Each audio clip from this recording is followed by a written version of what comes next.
नमस्कार। नमस्कार सर। भारतीय योग यूट्यूब चैनल में आपका स्वागत है। और आज हमारे मुख्य मेहमान हैं जिनका बहुत दिनों से हमको इंतजार था, doctor Shashikant. Doctor Shashikant MBBS हैं एलोपैथी से। वो आपको मालूम ही, एमबीबीएस एलोपैथी से साथ साथ में YNR, अब इनके ब्रैकेट में लिखा रहता है MD YNR, तो उसका मतलब होता है, अब MD तो होता है जनरली, आपने देखा होगा सामान्यतः एमबीबीएस डॉक्टरों की लंबी MD या MS दोनों ही होते हैं, तो उसमें आपने अलग ब्रैकेट में और नाम देखे होंगे, मगर YNR इसके बारे में आप जानना चाहेंगे आपसे। और दूसरा कि आपका रुझान उसको YNR जो शब्द है उसको कैसे आप उसकी तरफ आप मॉडर्न मेडिकल चिकित्सा के साथ क्यों आप इस तरफ आए, वो थोड़ा सा सस्पेंस में बना के रखना चाहूँगा। तो आगे की बातों को जारी रखेंगे डॉक्टर शशिकांत। ये बहुत इंटरेस्टिंग लाइफ चेंजिंग इवेंट है मेरे लिए कि एमबीबीएस के टाइम पे हम लोग जब मॉडर्न मेडिकल साइंस में हम लोग डेड बॉडी, हम लोग कैडवर देखते हैं। कैडवर देखने के बाद हमको ऐसा लगता था कि अरे लाइफ में कुछ करना है, it's not just bodily enjoyment and then going away like dead body. कभी भी ऐसे लगता था। और हर वक्त मुझे स्वामी विवेकानंद जी का जो एक वर्ड मुझे रिपीटेडली मुझे एहसास होता था कि combine the best of the east and the best of the west, वो दिमाग में कहीं तो बैठ गया हुआ।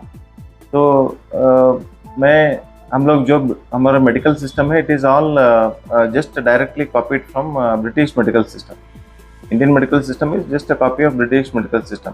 ऐसा है कि उसमें ब्रिटिश मेडिकल सिस्टम का जो भी वहाँ पे बनता है वो उसको यहाँ पे आने तक कुछ साल लगता है, दो तीन साल 4 साल। वहाँ पे कुछ एक नया सा ऑपरेशन डिस्कवर हो गया और उसको यहाँ पे आने तक, इम्प्लीमेंट करने तक 10-20 साल लग जाएंगे।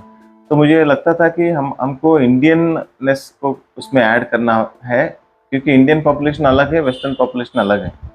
तो हर वक्त मुझे लगता था कि इंडिया का ऐसा क्या है चीज़ जो उसमें हम लोग इसमें मिक्स कर सकते हैं, नहीं तो ऐड कर सकते हैं। तो हमेशा मुझे लगता था कि yoga, Ayurveda and Indian spirituality, this 3 things are best possible complements for modern medicine. Best मतलब ये होगा कि ये आपका बेस्ट ऑफ ईस्ट की बात कर रहे हैं आप। हाँ, बेस्ट ऑफ वेस्ट तो आ ही रहा था। हाँ, तो आपने बेस्ट ऑफ ईस्ट वाली जो 3 चीजें, हाँ, तो इसका मतलब हुआ कि आपको प्रेरणा मिली विवेकानंद जी से। हाँ, बहुत अच्छी बात है। और उसके बाद में जब रामदेव जी का जो आस्था चैनल वो जब बन रहा था, तब मेरे मदर डायबिटिक थे और थोड़ा ओवरवेट थे।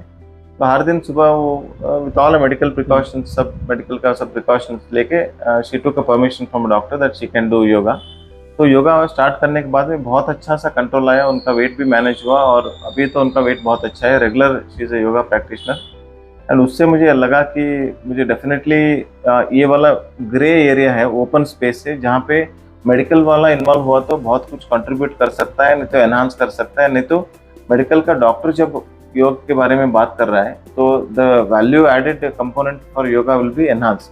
तो उसके वजह से मैं ऐसा लगा कि हम लोग हमेशा पूछते हैं, एक डिस्क्लेमर कभी भी देते हैं कि आप डॉक्टर का सलाह लो। तब डॉक्टर खुद योगा सिखा रहे, तो ये वाला तो एक अच्छा सा कॉम्बिनेशन ऐसा बनेगा कि, तो वो वाला रेयर ग्रे एरिया था जहाँ पे ज़्यादा लोग नहीं थे। मेरा रुझाव इंटरेस्टिंग फील्ड में, इंटीग्रेटिव मेडिसिन बोलते हैं, उसमें था। इंटीग्रेटिव मेडिसिन का मतलब है कि कन्वेंशनल मेडिकल प्रैक्टिस जो है उसके साथ में जो कॉम्प्लीमेंट्री मेडिकल प्रैक्टिस है, दोनों को हम लोग इंटरसेक्शन कर रहे हैं। तो जहाँ पे जो स्पेस बनता है, जो एविडेंस बेस्ड इंटीग्रेटिव थेरेपी बोलते हैं हम लोग, हाँ, हाँ। वहाँ पे बहुत अच्छा कार्य कर सकता है बहुत सारे डिसीज में। उसमें मुझे ज़्यादा इंटरेस्ट था। तो ऐसे हम लोग ढूंढ के देखे तो मेडिकल रजिस्टर्ड मेडिकल फील्ड में, government registered medical MCA recognised field में कोई भी ऐसा इंटीग्रेटिव थेरेपी का कोई MD नहीं था। और मुझे क्लिनिकल मेडिसिन नहीं मिला, मुझे पैथोलॉजी और फॉरेंसिक मेडिसिन MD मिला था। उसका मैं उतना ज़्यादा इंटरेस्ट नहीं था मुझे। तो MD योगा का थोड़ा इंटरेस्ट आया कि at least I can combine the best of the my medical knowledge with yoga. तो इसलिए मैं योगा में और आयुर्वेदा में और इंटीग्रेटिव थेरेपी में जुड़ गया। तो आपने किस संस्थान से MD किया? जो भारत में किन संस्थानों में ये है, और आपने कहाँ से किया? मैंने स्वामी विवेकानंद योग अनुसंधान संस्थान जिगनी है, वहाँ पे एक इंडिजिनस योगा यूनिवर्सिटी है वो। और उसका जो इंचार्ज भी है doctor Nagaratna ji, she is also MBBS MD FRCP। तो उनका मोटिवेशन भी अच्छा था कि you'll be more you'll have more opportunities becoming a better yoga practitioner because your background is better to understand the body। तो इसलिए ऐसा एक वो ट्रांजिशन फेज ऐसा था कि इट इज करियर कॉम्प्रोमाइज हो जाएगा, नहीं तो करियर में उछाल आ जाएगा। तो मतलब आपने एक तरीके से जो पहली बार आपने किया तो बहुत बड़ा रिस्क इसके साथ भी शामिल था, क्योंकि अब युवा थे, आगे का भविष्य का भी था, तो कैरियर भी था, साथ में दूसरा आपने जो नया क्षेत्र चुना था उसमें कोई आपके पास पहले कोई रोल मॉडल था नहीं जिसको आप अनुसरण कर सके। तो ये आपका एक अपने आप में एक चैलेंज आपने लिया। तो उसका अब तक की यात्रा जर्नी में कोई ऐसा अनुभव बताएं जहाँ पे आपको लगा कि वाकई में आपका ये जो इसमें एंट्री करना इस क्षेत्र में MD Y&R जो था ना, योगा रिहेबिलिटेशन में, आपने जो किया पहले उसका एक अच्छा कोई आपका अनुभव रहा हो या कोई अच्छा शानदार रिजल्ट रहा हो? तो इसका मैं दो रीजन से मैं स्टार्ट करूँगा। एक ये है कि करियर कॉम्प्रोमाइज तो हो गया, क्योंकि जो हम लोग मेडिकल काउंसिल रहता है, नहीं तो registered medical university RGUHS Rajiv Gandhi university रहता है, उसमें ये वाला मेरा MD योगा रिकॉग्नाइज नहीं होता है। तो it is a drawback, one way it is a drawback, but other way it is an opportunity. तो क्योंकि MBBS तो रिकॉग्नाइज हो गया और इट इज़ ऑथेंटिक, आप डिस्टेंस में नहीं कर सकते हो, घर में बैठ के नहीं सकते हो, you have to go through all the process of MBBS whatever you are undergoing. MD भी ऐसा ही प्रोसेस था, लेकिन उसका रिकॉग्निशन नहीं है। UGC का भी रिकॉग्निशन थोड़ा रहेगा, लेकिन मेडिकल फील्ड में हमको ऐसे बोलते हैं कि इट इज़ नॉट रिकॉग्नाइज्ड। तो मुझे ऐसा लगा कि I have to take it forward with more of evidence based. तो इसलिए फॉर एग्जांपल मैं योगा को सिखाता हूँ तो मैं एनाटॉमी, फिजियोलॉजी, उसमें जो कंपोनेंट्स आता है, मसल्स, कितने मसल्स है, कितने बॉडी के टेंडॉन्स है, लिगामेंट्स है, तो ये योगा के फील्ड में योगा के लोगों को इसको तो वाव फैक्टर लगता है कि अरे इस आसना में दिस जॉइंट इज इन्वॉल्व। यहाँ फॉर एग्जांपल डाउनवर्ड डॉग आप कर रहे हो, वहाँ पे आपका एल्बो का एक्सटेंशन है, नी का एक्सटेंशन है, और हिप का फ्लेक्शन है, शोल्डर का फ्लेक्शन है। तो यहाँ पे ऐसे आप आसना को सीख रहे हो, तो उसका एक एप्लीकेशन ऐसा रहेगा कि योगा टीचर जब सीखता रहता है तो he can avoid possible injuries to the patient. तो इसको रिफाइंड वर्जन ऑफ योगा को मैं मेडिकल योगा बोलता हूँ, जो कि senior yoga master like you and people like me can involve and teach it to people with less injuries and more benefits। तो इसमें एक इंटरेस्टिंग तो मेरा मदर का ही है कि she is improved in her diabetes profile very well.